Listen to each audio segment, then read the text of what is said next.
In the sun-beaten town of Willow Pass, where the dust never settled and secrets traveled faster than horses, lived a young blacksmith named Ezekiel Boone. He was quiet, hard-working, and known for keeping to himself. But his life was not truly his own. Since the death of his parents, he had been under the iron thumb of his uncle, Judge Horace Boone, a man feared as much for his courtroom decisions as for his ruthless control over the townsfolk. The judge ruled with a cold heart and had grand plans to expand his power. One such plan involved securing a key piece of land on the border of Willow Pass. To seal the deal, he struck an agreement with a powerful landowner from a neighboring county.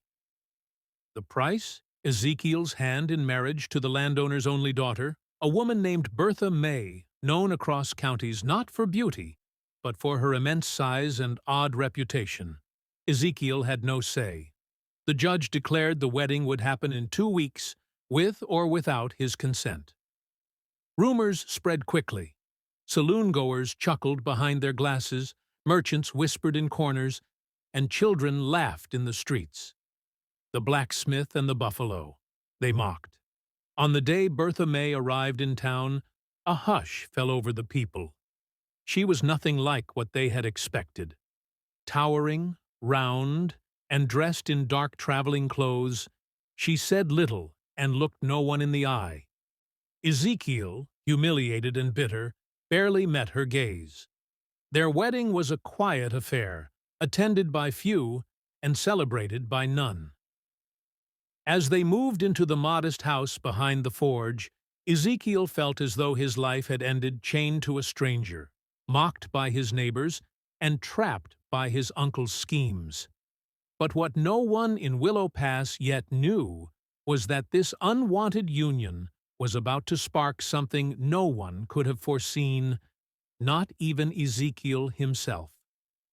In the days that followed the wedding, Ezekiel kept his distance, speaking only when necessary and spending long hours at the forge. The silence in the house was heavy, filled with unspoken resentment and awkwardness.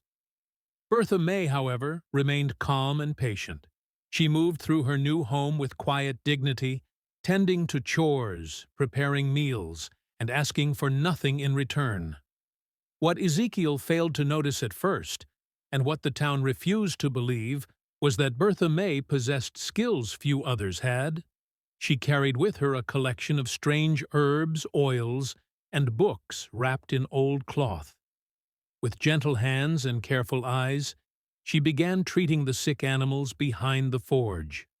Soon, she started helping townspeople who came secretly in the early mornings or late evenings, seeking relief from fevers, toothaches, and old wound children who once laughed at her began visiting just to hear her stories. Old women brought her baskets of fabric. Even a few stubborn ranchers, skeptical at first, found themselves healed by her tinctures and salves. Inside the forge, things began to change as well. Business, once slow and silent, picked up. Customers who came to see Bertha May left behind orders for Ezekiel horseshoes, tools, hinges. Her presence, without fanfare or force, had begun to breathe life back into the blacksmith's dying trade. Ezekiel, at first confused by the sudden shift, slowly began to observe her more closely. He noticed how she remembered everyone's name, how she worked through pain without complaint, and how she offered kindness even to those who had once mocked her. Bit by bit, his bitterness softened. While he still carried the weight of humiliation and confusion, he could not deny that Bertha May was unlike anyone he had ever known. Yet even as she quietly earned the respect of some, others in Willow Pass continued to mock her behind closed doors, refusing to see past her appearance. But Bertha May paid them no mind. She focused on healing, helping, and building a life whether Ezekiel wanted her there or not. And though no one spoke of it aloud, something in Ezekiel had begun to shift. As the months passed, the town of Willow Pass began to stir with tension. Judge Horace Boone, seeing his influence challenged by changing tides, grew more aggressive in his dealings. He pushed through new taxes, seized land on technicalities, and threatened those who questioned his authority. The townsfolk, already weary of his rule, began to whisper of rebellion, but fear kept their voices low. Bertha May, however, saw what others were too frightened to acknowledge. She watched as struggling farmers lost their homesteads, as widows were evicted, and as children went hungry, while the judge expanded his holdings. Unlike others, she did not fear him. She had seen men like him before.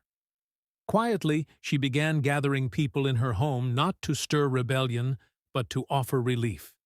She fed the hungry, treated the injured, and provided shelter to those displaced by the judge's cruelty. Her house, once a subject of ridicule, became a safe haven. She kept records of every injustice, every bribe, every forced eviction, building a quiet case piece by piece. Ezekiel, watching her grow into a pillar of the community, began to feel a fire within him he hadn't known before. The forge no longer served only as a business. It became a meeting place, a symbol of quiet resistance. The timid man who once followed orders now stood straighter, his voice firmer, his words bolder. Bertha May never asked Ezekiel to fight for her. She simply walked the path of justice, and in doing so, gave him the strength to walk beside her.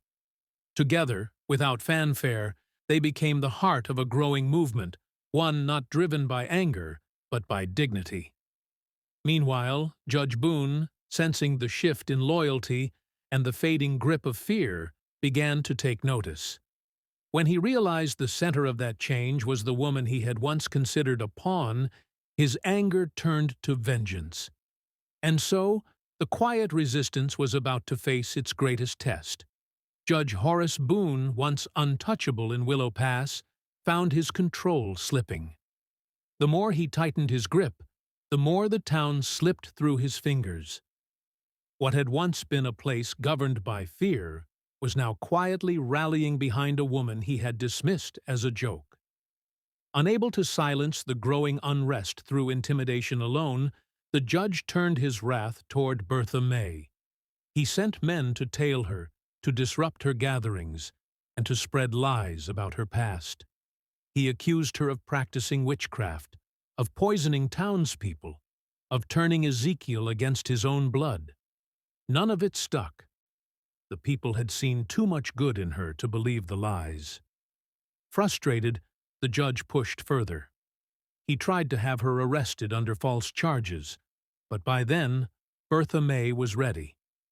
On the day of the hearing, she walked into the town hall with a thick stack of papers and a quiet confidence. What she revealed stunned the entire room.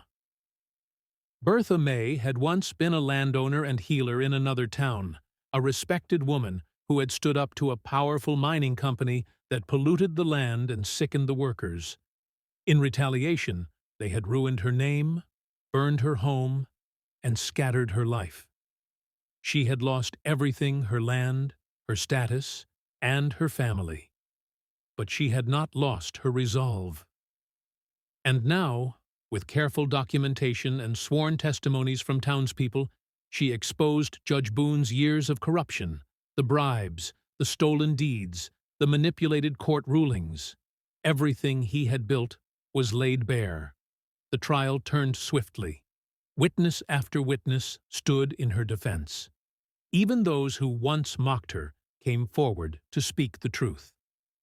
By the end of the proceedings, Judge Boone had been stripped of his position and faced formal charges. The town, that had once whispered cruel jokes behind her back, now looked at Bertha May with awe. She had walked into their lives as a stranger and changed everything, not with violence or vanity, but with strength, truth, and compassion. For the first time in years, Willow Pass was free, and it was the most unlikely woman who had set it right. With Judge Boone removed from power and his schemes dismantled, the town of Willow Pass began to rebuild not just its laws and streets, but its very soul. The people, once divided by fear and pride, now moved with a sense of unity, inspired by the woman they had once scorned. Bertha May declined any official title or reward. She continued her healing work, opened her home to those in need, and taught others the knowledge she carried about herbs, justice, and survival. Her strength, which once drew ridicule, had become a symbol of hope. Ezekiel changed too. No longer the quiet, hesitant man who hid in his forge, he became a voice for the voiceless, a protector of the weak, a builder of more than iron and tools. His hands, once calloused from work done in silence, now shaped a new future for the town he once felt chained to. In time, what began as an unwanted marriage became something neither of them had expected, a partnership born not from force, but from respect. Ezekiel no longer saw Bertha May through the eyes of shame or judgment. He saw her courage, her kindness, her fire, and he loved her, not despite who she was, but because of it. Their bond grew, steady and unshakable. They rebuilt the forge together, turning it into a place where work, healing, and justice were joined. Children played in the yard, elders gathered near the porch, and travelers came from far beyond Willow Pass to hear the story of the woman who changed a town. And as the sun set behind the dusty hills each evening, Ezekiel and Bertha May stood side by side not as strangers, not as husband and wife by arrangement, but as two souls who had forged love, freedom, and a legacy in the heat of adversity.